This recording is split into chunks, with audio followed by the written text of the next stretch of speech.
এর পরবর্তী অঙ্কটা খেয়াল করে দেখো, উৎপাদকের বিশ্লেষণ 2 নাম্বার।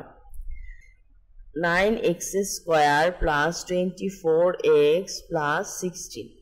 পরবর্তী লাইনে খেয়াল করে দেখো, এখানে আমরা যেহেতু 9 আছে তাহলে 3 3 9, 3x স্কয়ার লিখতে পারি প্লাস 2 into 3x into 4। কেন 4 লিখলাম খেয়াল করে দেখো, 16 কে যদি আমরা ভাঙি তাহলে 4 4 16, 4 এর স্কয়ার লিখতে হবে।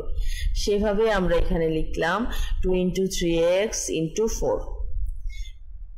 এখানে সূত্রটা একটু খেয়াল করো, ডান পাশে দেওয়া আছে a plus b whole square সমান a square plus 2ab plus b square.